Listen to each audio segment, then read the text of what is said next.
Muito bem, eu queria agora mostrar novamente uma foto mais aproximada dos capacitores, dos vários tipos de capacitores que existem. Nós temos aqui na direita, por exemplo, os capacitores eletrolíticos, que são esses que têm formato radial, embora alguns de alumínio também tenham esse formato. São normalmente capacitores que têm polaridade, tá? Eu vou mostrar aí, vocês devem estar vendo agora uma foto de um dos lados do capacitor eletrolítico. Vocês estão vendo que ele tem a marca do sinal negativo. E esse sinal negativo indica que aquele terminal é negativo. No caso, o capacitor tem polaridade. Mas nós temos também capacitores aqui de poliéster, que são, por exemplo, esses verdinhos aqui. Nós temos de cerâmica. Existem vários tipos de capacitores e de vários formatos e vários tamanhos diferentes. Nós vemos aqui, por exemplo, esses de eletrolítico, esses 4 que são capacitores eletrolíticos. Nós vemos que esses 2 primeiros aqui eles são menores e esses 2 são maiores. O que define o tamanho do capacitor é a capacitância dele, a quantidade de cargas que ele consegue armazenar. Mas não só isso, a tensão que ele suporta, até quantos volts eu consigo armazenar nele, a tensão de operação dele também importa, né? Então vai definir também o tamanho dele, ok? Então é isso só para vocês verem, caso vocês abram uma placa um dia, vocês podem ver que existem vários tipos, vários formatos de capacitores, e esses daqui são só alguns, existem capacitores de outros formatos ainda, de outros tipos. Eu sugiro que vocês pesquisem na internet para saber mais, não é o intuito dessa sequência de videoaulas sobre eletrônica analógica, tá? Bem, eu queria mostrar agora para vocês tudo isso que a gente explicou aqui no Proteus, né? Mostrar um capacitor se carregando, mostrar ele descarregando, só para vocês terem uma ideia. Então eu vou montar aqui um circuito usando o modelo ativo de capacitor que eu tenho aqui no Proteus.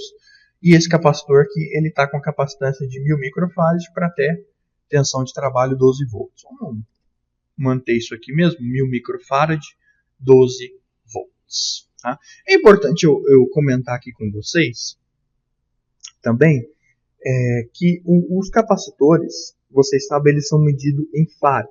A unidade de medida dele é em farad.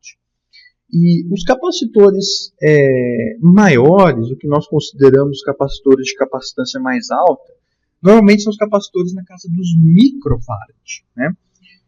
Então, por isso, já dá para vocês perceberem, vamos até vir aqui no nosso quadro negro, dá até para vocês terem uma ideia de que, bom, se os capacitores altos, de capacitância altas, né, vou até colocar aqui altos, são os de microfarad, quer dizer então que o farad ele é uma unidade de medida muito grande. Um capacitor que tenha 1 farad é um capacitor de capacitância altíssima, né? Você dificilmente encontra um capacitor de 1 farad facilmente. Você normalmente tem que pedir pela internet, se você quiser. Os capacitores ditos altos são aqueles na casa dos microfarad. E tanto é assim que, por exemplo, aquele capacitor que 2 aulas atrás eu curto-circuitei ele, vocês viram ele descarregando instantaneamente, aquele capacitor ele tinha capacitância de 4700 microfarad. Era a capacitância que aquele capacitor tinha. Opa, deixa eu desfazer aqui o erro aqui. Então aquele capacitor ele tinha uma capacitância de 4700 micro. Ou seja, né, a gente pode até converter isso aqui para 4,7 milifarad. Mas capacitor é tão raro a gente ter capacitor na casa dos milifarad, é tão raro, tão difícil, que as pessoas acabam usando microfarad mesmo, né? Então mesmo um capacitor que tenha mais que 1 milifarad, a gente não usa o mili, a gente usa o micro mesmo, porque é mais comum, é mais utilizável o microfarad para capacitor do que o mili. Mili já é um capacitor já normal, já grande demais para a maioria dos circuitos. Claro que há aplicações, claro que eu tenho usos para esses capacitores de capacitância mais elevado, porém não é o mais comum. Por isso que os capacitores, mesmo acima de 1000 microfarad, a gente continua usando o micro, né, em muitos casos. Então os capacitores de capacitância alta são os microfarad.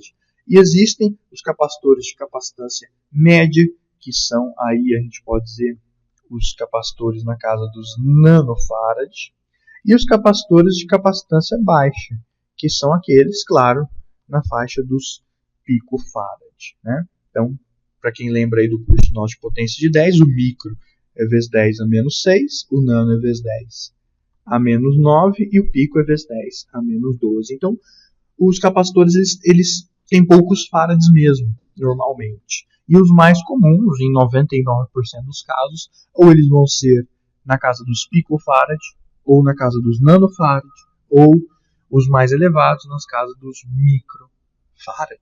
Tá? Bom, dito isso, feita essa observação aqui, nós vamos manter esse capacitor de capacitância alta. Vamos manter ele com 1000 microfarad. Porque com capacitância alta ele vai conseguir armazenar mais cargas. E para demonstrar o que a gente quer, que é o funcionamento dele, é bom que ele armazene muitas cargas para ficar bem visível para a gente. Pois bem, eu peguei aqui também. Não cheguei a pegar, vamos pegar agora uma bateria. A nossa bateria aqui de 12 volts. E o que é interessante, eu vou pegar um botão também e vou colocar esse botão aqui. E o botão é que vai ligar a bateria no capacitor. Então eu quero que vocês reparem no seguinte, vou startar a simulação, pronto, o capacitor está descarregado. Quando eu aperto o botão, olha só, ele carregou instantaneamente. E quando eu soltar o botão, ele continuou carregado. Né? As cargas continuam nas armaduras do capacitor, estão ali carregadas. Tá? Então isso prova para a gente o funcionamento do capacitor. É muito interessante.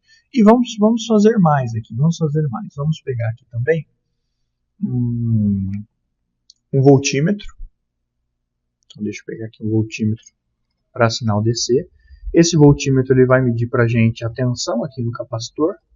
Só para vocês verem que quando eu solto a chave, eu continuo tendo nas armaduras do capacitor a mesma tensão, 12 volts, mesmo ele estando desconectado da bateria. Tá? E eu posso, às vezes vocês estão desconfiados, né? Mas ele continua ligado na bateria aqui por baixo. Bom, não tem problema, a gente pode colocar aqui também uma chave, um botão, para vocês verem que não tem nada a ver. Ó lá, apertei o botão, ele carregou, desconectei em cima, desconectei embaixo. Está totalmente desconectado da bateria e eu tenho lá firme e forte, pavio de colosso, 12 volts no capacitor. Ok? E só para a gente ver algumas coisas interessantes também. Por exemplo, a carga do capacitor. Como eu não tive resistência aqui no capacitor, né, da bateria para o capacitor, ele se carregou instantaneamente. Quer dizer, eu fechei a chave e ele carregou na hora. Mas se a gente colocar um resistor aqui no meio do caminho, então deixa eu afastar as coisas aqui e vou colocar um resistor aqui, resistor de 10 kΩ. Vocês vão ver que, como agora eu tenho um resistor, esse resistor vai limitar a corrente e, portanto, vai limitar a velocidade com que o capacitor vai se carregar. Vamos ver aqui, ó. Vocês vão ver que ele vai se carregar lentamente. Não vai, na hora que eu apertar o botão, não vai 12 volts direto. Não. Como a corrente está sendo limitada pelo resistor, a tensão no capacitor vai subir, vai tender a chegar em 12 volts, mas vai ser algo mais lento, mais gradual. Vamos ver. Olha só, a tensão vai subindo, 1 volt, 2 volts, 3 volts, 4 volts, lentamente. Por quê? Por causa do resistor. Se eu fechar a chave, olha lá, parou em 6 volts, ficou os 6 volts lá no capacitor, armazenados no capacitor. Tá? Mas se eu continuar, a tendência é que a tensão vá crescendo até chegar em 12. Só que reparem o seguinte, vou deixar ele apertado aqui. Quanto mais perto de 12 ele vai chegando, a tendência é que ele vá se carregando mais lentamente. Né? Vai sendo algo cada vez mais lento. Olha só, 10.8, 10.9, 11. A partir de agora, a carga dele vai ser cada instante mais lenta. Justamente por quê? Porque a diferença de potencial está menor. Né? As cargas positivas aqui de cima, elas já estão exercendo uma certa força de repulsão nessas cargas positivas aqui da bateria. Assim como essas cargas negativas também estão repelindo essas negativas daqui.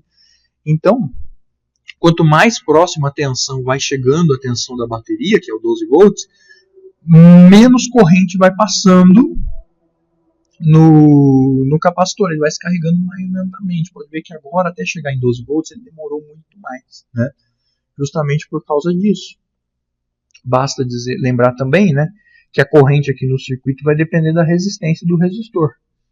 Então, deixa eu dar o pause aqui, abrir aqui, vamos carregar de novo. Olha só, no início ele carrega muito rápido, 1 volt, 2 volts, 3 volts, 4 volts, e vai ficando cada vez mais lento.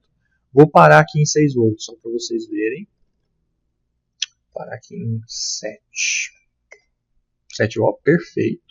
Se vocês olharem, analisarem bem, eu tenho nesse resistor aqui, quando eu pressionar o botão, 12 volts de um lado, 7 do outro.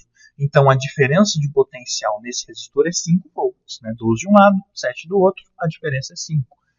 Então quanto mais essa tensão no capacitor, quanto mais ela vai subindo, vai chegando mais perto de 12 volts, essa diferença entre o potencial e o outro vai diminuindo.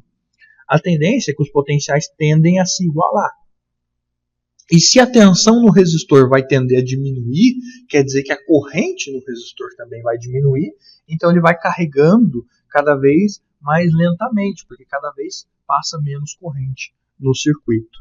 Dessa forma, nesse circuito aqui, se nós formos fazer o gráfico da carga do capacitor, vocês vão ver, deixa eu apagar aqui, vocês vão ver que a carga do capacitor ela vai ter um gráfico muito interessante e muito específico também, que é o que eu vou mostrar agora para vocês.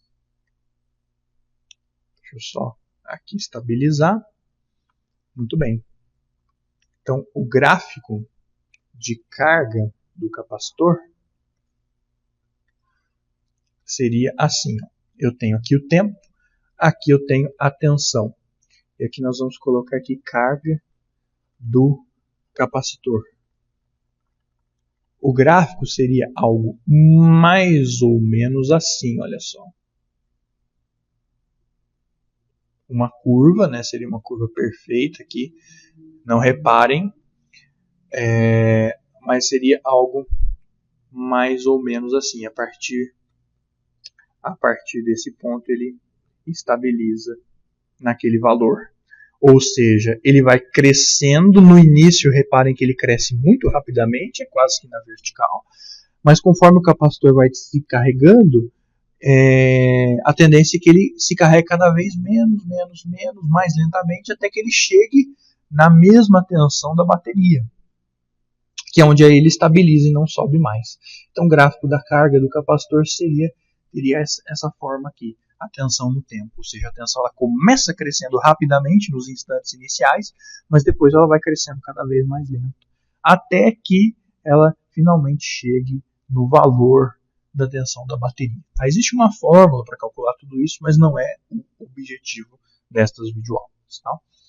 Então, a carga do capacitor ela leva um tempo para acontecer e esse tempo depende, claro, do tamanho, do valor da resistência e do valor da capacitância também.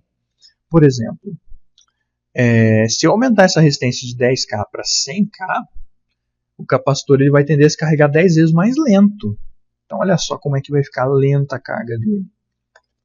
Olha só, muito mais lento, mas muito mais lento mesmo. Vai demorar até chegar em 1 volt. 10 vezes mais lento do que quando a resistência era de 10K. Né? E da mesma forma, como agora ele está demorando, depende da resistência, né? E depende também da capacitância. Quanto maior a capacitância, mais tempo ele demora para carregar. Porque se a capacitância é muito alta, quer dizer então que ele consegue armazenar mais cargas. Se ele consegue armazenar mais cargas, ele vai levar mais tempo para encher, né? Para preencher, para carregar todo esse espaço de cargas que ele tem dentro dele.